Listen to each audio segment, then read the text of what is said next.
তুচ্ছ ঘটনাকে কেন্দ্র করে সাভারের ড্যাফোডিল ও সিটি ইউনিভার্সিটির শিক্ষার্থীদের মধ্যে সংঘর্ষ, ভাঙচুর, বাসে আগুন, আহত 2 শতাধিক।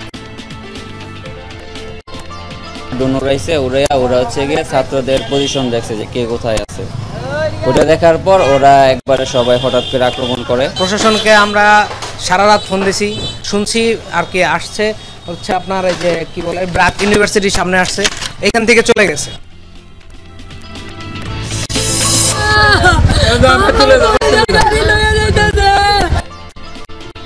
মেট্রো রেলের বিয়ারিং প্যাড মাথায় পড়ে নিহত কালামের গ্রামের বাড়িতে স্বজনদের আহাজারে শরীয়তপুরের নড়িয়া কেন্দ্রীয় জামে মসজিদ কবরস্থানে দাফন।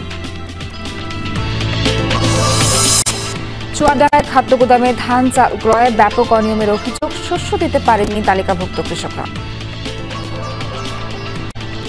নাম দিয়েছে আমি জানি না, আমি কোনোদিন উদ্ঘাটনে আমি ধান দিতে পারি না। এই তালিকা যারা যারা করে নিয়ে গেছে তারা ভুয়া করে নিয়ে গেছে।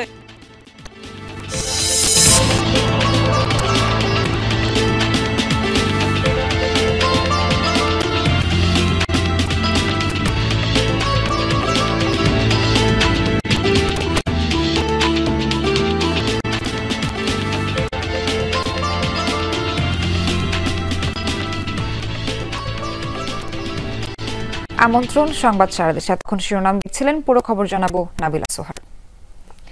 তুচ্ছ ঘটনাকে কেন্দ্র করে সাভারের ড্যাফোডিল ইন্টারন্যাশনাল ইউনিভার্সিটি ও সিটি ইউনিভার্সিটির শিক্ষার্থীদের মধ্যে সংঘর্ষ ঘটনা ঘটেছে। ঘটনায় আহত হয়েছে 2 শতাধিক শিক্ষার্থী। এই ঘটনায় ক্ষমা প্রার্থনা করেছে ড্যাফোডিল বিশ্ববিদ্যালয়। আহতদের চিকিৎসা ও জড়িতদের বিরুদ্ধে ব্যবস্থা গ্রহণের আশ্বাসও দিয়েছে কর্তৃপক্ষ। এমন পরিস্থিতিতেও সকাল থেকে সেখানে আইন শৃঙ্খলা বাহিনীর কোনো সদস্যকে দেখা যায়নি। দুদল গ্রামবাসী নয়, দুটি বিশ্ববিদ্যালয়ের শিক্ষার্থী সংঘর্ষে এমন রণক্ষেত্র সাভারের বিরুলিয়া। অথচ প্রত্যক্ষদর্শীরা বলছেন একদমই তুচ্ছ ঘটনাকে কেন্দ্র করে সংঘাতে জড়ায় ড্যাফোডিল ইন্টারন্যাশনাল ইউনিভার্সিটি ও সিটি ইউনিভার্সিটির হাজারো শিক্ষার্থী। স্থানীয় বাজারে কয়েক শিক্ষার্থীর সংঘাতকে কেন্দ্র করে রাতভর চলে ধাওয়া পাল্টা ধাওয়া, মারামারি। ঘটনাটা আসলে একদম একটা ছোটখাটো বিষয় থেকে শুরু হয়েছিল যে কি তারা মানে সিটি ইউনিভার্সিটির শিক্ষার্থীরা আমাদের শিক্ষার্থীর গায়ে থুতু মেরেছিল। তারা আবার বললো যে কি মানে থুতু মানে হ্যাডম দেখাতে এরকম একটা কথা বল। সংঘর্ষের সময় সিটি ইউনিভার্সিটির ক্যাম্পাসে ব্যাপক ভাঙচুরের ঘটনা ঘটে। সেখানে 2টি বাসে আগুন দেয়া হয়। ভাঙচুরের শিকার হয় প্রতিষ্ঠানটির বাইক, মাইক্রো, প্রাইভেট কার সহ ভবনের দরজা, জানালা, আসবাবপত্র। এইভাবে ভাঙচুর প্লাস লুটতরাজ, আপনি ভিতরে গেলে বুঝতে পারবেন যে আমাদের অ্যাকাউন্টে কোনো প্রকার টাকা পয়সা কিছু না। আমাদের 5টা গাড়ি ছিল, সেগুলো ভেঙে দিয়েছে। তো ওরা যতটা আক্রমণ করছে প্রত্যেকটা আমাদের ভিতরে ঢুকছে।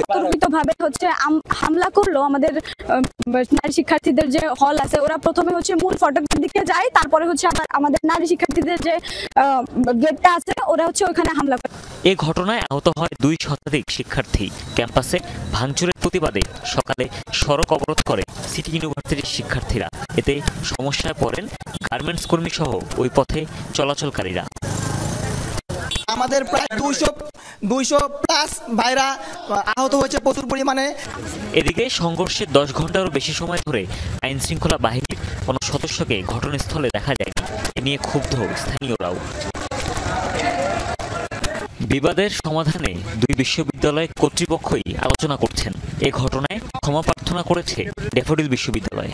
ভাঙচুর এবং ধ্বংসযজ্ঞ হয়েছে দেখে আমি সত্যি অত্যন্ত লজ্জিত এবং দুঃখ প্রকাশ করছি। এর সাথে যদি আমাদের বিশ্ববিদ্যালয়ের ছাত্রের বাইরে যদি কেউ জড়িত থাকে, আমাদের বিশ্ববিদ্যালয়ের নিয়ম অনুযায়ী তাদের বিরুদ্ধে অবশ্যই আইনানুগ ব্যবস্থা গ্রহণ করা হবে। আহতদের চিকিৎসা ও জড়িতদের বিরুদ্ধে ব্যবস্থা গ্রহণের আশ্বাস দিয়েছে ড্যাফোডিল বিশ্ববিদ্যালয়ের কর্তৃপক্ষ। হুমায়ুন রশিদ, যমুনা নিউজ। দর্শক, এই বিষয়ে সবশেষ তথ্য দিতে সাভারের বিরুলি থেকে যুক্ত হচ্ছেন সহকর্মী আলামিন হক অহন। জানাবেন সিটি ও ড্যাফোডিল বিশ্ববিদ্যালয়ের সংঘর্ষ পরবর্তী ঘটনা। অহন, পরিস্থিতি এখন সেখানে কেমন মনে হচ্ছে? এখনো কি থমথমে পরিস্থিতি কিনা জানাবেন। আর 2 বিশ্ববিদ্যালয় কর্তৃপক্ষের আলোচনার বিষয়ে বিস্তারিত কি জানতে পারলেন সেটাও জানাবেন। পরিস্থিতি আর সেই আগের মতো থমথমে নেই, অনেকটাই স্বাভাবিক হয়েছে। দুই বিশ্ববিদ্যালয়েও তাদের নিজেদের মধ্যে কথাবার্তা বলেছেন এবং এখানে যে ধ্বংসযজ্ঞ চলেছে, আমি যদি সেই দৃশ্য দেখাতে চাই, এই ধ্বংসযজ্ঞগুলো ড্যাফোডিল বিশ্ববিদ্যালয় কর্তৃপক্ষ এসে এগুলো পরিদর্শন করেছেন, দেখেছেন কতটা বা ক্ষয়ক্ষতি হয়েছে।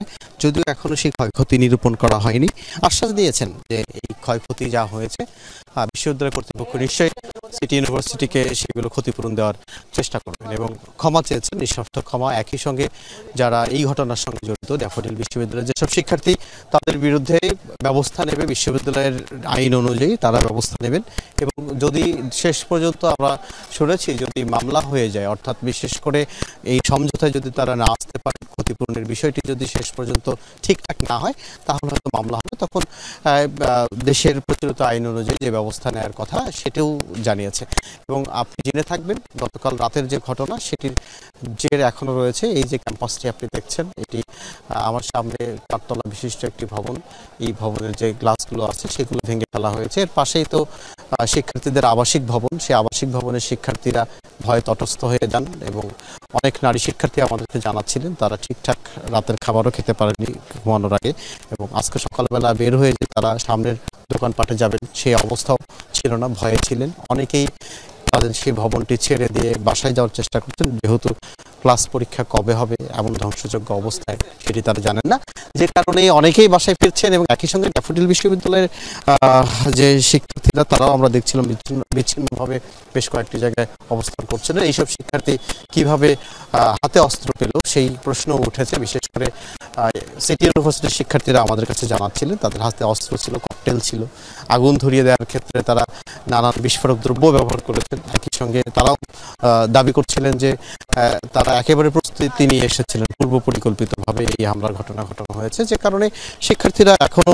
অসন্তোষ প্রকাশ করেছেন, বিশেষ করে যতক্ষণ না ড্যাফোডিল বিশ্ববিদ্যালয়ের ভিসি এখানে এসে নিঃশর্তভাবে ক্ষমা না চান এবং এই ক্ষতিপূরণের বিষয়টি যতক্ষণ না একেবারে লিখিতভাবে সেটি না দেওয়া হয়, ততক্ষণ পর্যন্ত তারা এই যে তাদের অসন্তোষের কথা সেটি জানিয়ে যাবে। এবং ততক্ষণ পর্যন্ত একটা আলটিমেটামও বলা চলে, যদিও তারা সেটি একেবারে আলটিমেটামটি দেননি।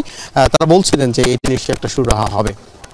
এবং আপনাকে জানিয়ে রাখি, এই যে বিশ্ববিদ্যালয়, এর আশেপাশে আরও বেশ কিছু বিশ্ববিদ্যালয় আছে, সেই বিশ্ববিদ্যালয়গুলো আমরা দেখেছি, সেইগুলো সকাল থেকে সেগুলো বন্ধ ঘোষণা করা হয়েছিল, ক্লাস পরীক্ষা সেই চলছিল। অর্থাৎ একেবারে শিক্ষার যে স্বাভাবিক ব্যবস্থা সেটি ব্যাহত হয়ে যাচ্ছে, যে কারণে সাধারণ মানুষ এবং স্থানীয়রা বলছিলেন এই ধরনের ঘটনা যেন আর না ঘটে। সেই বিষয়ে নিশ্চয়ই উভয় বিশ্ববিদ্যালয়কে আরও বেশি সোচ্চার হতে হবে। অহন, আপনাকে অনেক ধন্যবাদ।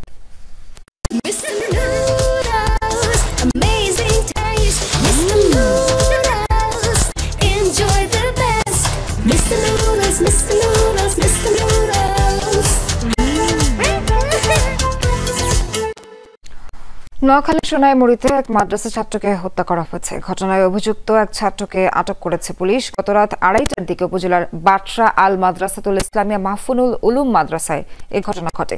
নিহত নাদিমউদ্দিন মাদ্রাসার আবাসিক বিভাগের হেফজ বিভাগের ছাত্র ছিল। পুলিশ ও স্থানীয়রা জানায় 10 থেকে 15 দিন আগে টুপি পরা নিয়ে আবাসিক বিভাগের আরেক ছাত্রের সাথে তার ঝগড়া হয়। বিষয়টি জানতে পেরে মিটমাট করে দেন এক শিক্ষক। এরই জেরে নাজিমের উপর ক্ষিপ্ত হয়ে তাকে হত্যার পরিকল্পনা করে অভিযুক্ত ছাত্র। ধারালো ছুরি কিনে এনে লুকিয়ে রাখিছে। রাতে ঘুমন্ত নাজিমের গলা কেটে হত্যা করে। এ সময় নাজিমের গোঙানির আওয়াজে কক্ষে থাকা ছাত্র শিক্ষকদের ঘুম ভেঙে যায়। খবর পেয়ে ভোর রাতে ঘটনাস্থলে যায় পুলিশ। অভিযুক্ত ছাত্রকে হেফাজতে নিয়ে হত্যায় ব্যবহৃত ছুরি জব্দ করা হয়েছে। রাজধানী ফার্মগেটে মেট্রো রেলের পিলারের বিয়ারিং প্যাড মাথায় পড়ে নিহত আবুল কালামের দাফন সম্পন্ন হয়েছে। সকালে নিজ জেলা শরীয়তপুরের নুরিয়া কেন্দ্রীয় জামে মসজিদ কবরস্থানে তাকে দাফন করা হয়। এলাকা জুড়ে শোকের ছায়া। এর আগে নিজ গ্রামের বাড়ি ঈশ্বরকাঠিতে পড়ানো হয় দ্বিতীয় জানাজা। নিহত কালাম স্ত্রী ও 2 সন্তান সহ নারায়ণগঞ্জের সিদ্ধিরগঞ্জের পাঠানটুলি এলাকায় ভাড়া থাকতেন। এই ঘটনার সুষ্ঠু তদন্ত চান নিহতের স্বজনরা।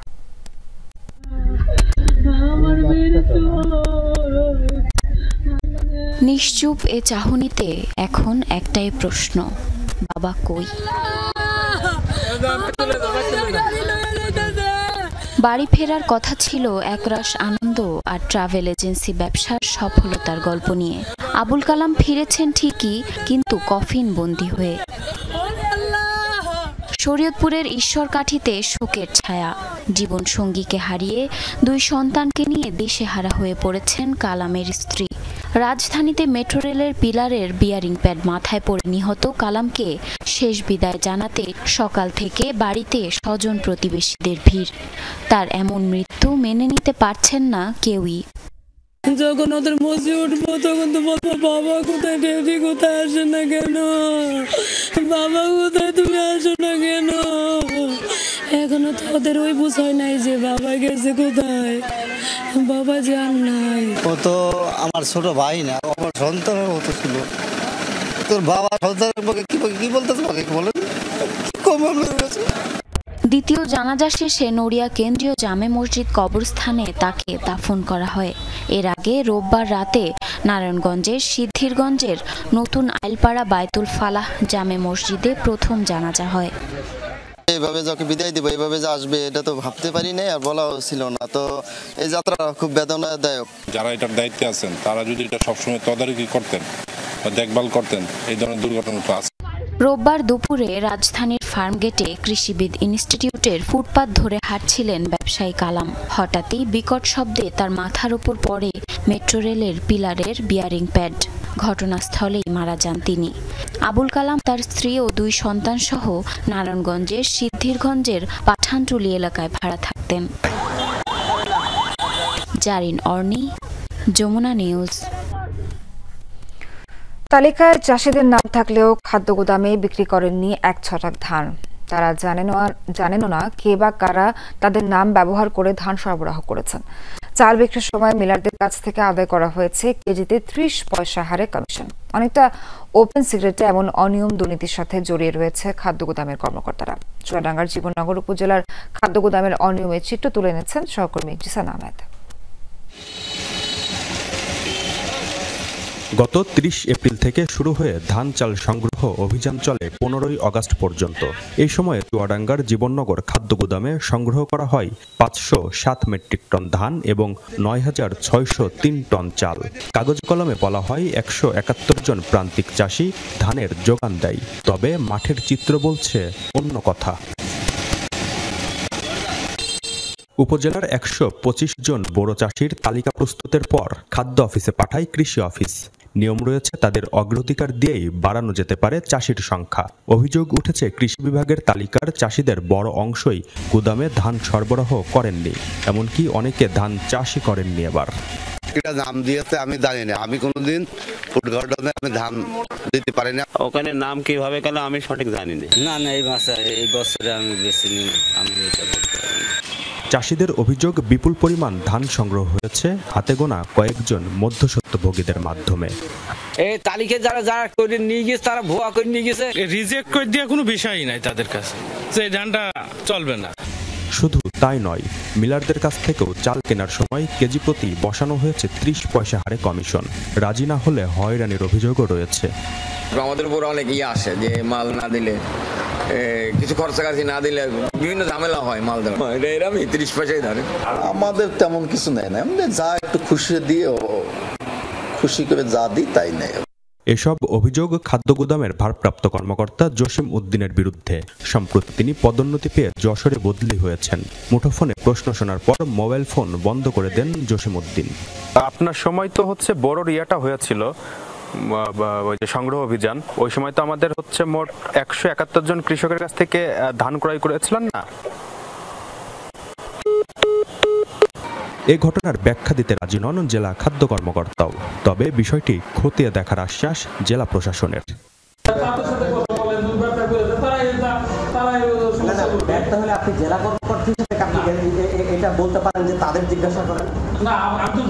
সরাসরি কৃষকের কাছ থেকে ধানটা কেনার কথা আপনি যে অভিযোগটা দিয়েছেন, এটা আমি অবশ্যই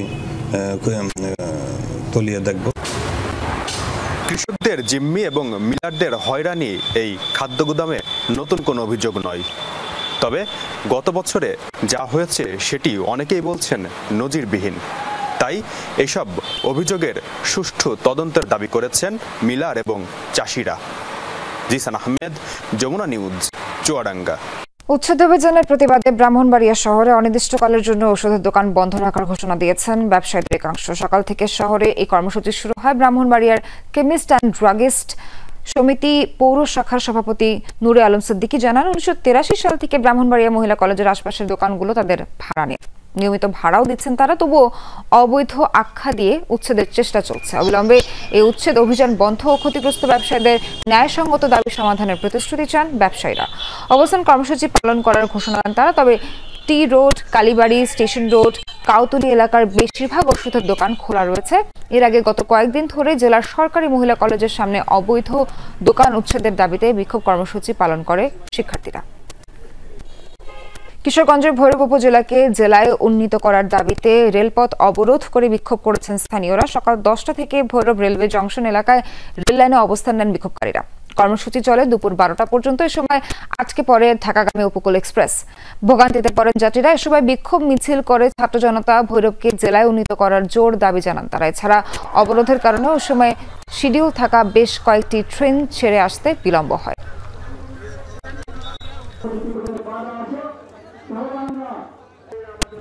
উত্তরাঞ্চলের প্রকৃতিতে দেখা দিয়েছে শীতের আমেজ। কুয়াশার চাদর মুড়ে নেমে আসছে ভোর। হিম বাতাস বইতে শুরু করেছে। খেজুর রস আহরণ শুরু করেছেন গাছিরা। শীতের জড়তা ঘিরে ধরার আগে চোখে পড়ছে হেমন্তের রূপ। পাখি বলে আমি চলিলাম, ফুল বলে আমি ফুটিব না, মলয় কহিয়া গেল শুধু বনে বনে আমি ছুটিব না। রবি ঠাকুরের কবিতায় শীত যেন এক নিঝুম আবছায়া। নবান্নের ঘ্রাণ মেঠো পথ ধরে নিয়ে যায় ছাতিমের কাছে। হেমন্তের সোনালি ডানায় ভর দিয়ে আশি আশি করছে উত্তরের হিম।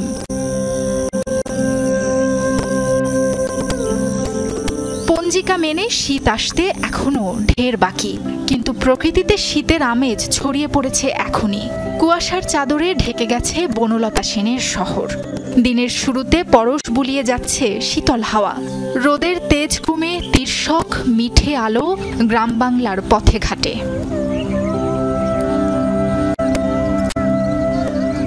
এবার মনে হচ্ছে যে শীতের প্রকোপটা একটু বেশি হবে। শীতের একটা আবহাওয়া চলে আসছে এবং শরীর শীতল হয়ে গেছে। গ্রাম বাংলার প্রকৃতিতে সব সময় জানান দেয় প্রত্যেকটা ঋতু কে কখন আসছে, কে কখন যাচ্ছে।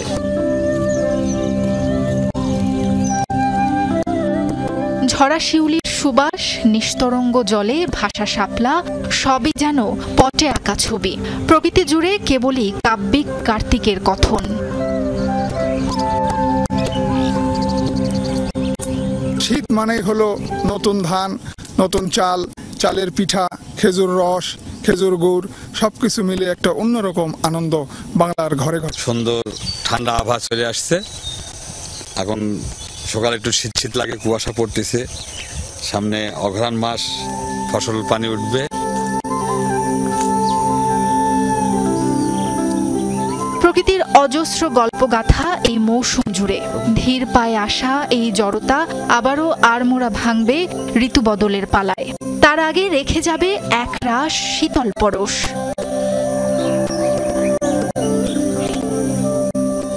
সাবরিনা লিজা, যমুনা নিউজ। দর্শক, শেষ করছি সংবাদ সারা দেশের আয়োজন এখনকার মতো। সঙ্গে থাকার জন্য ধন্যবাদ সবাইকে।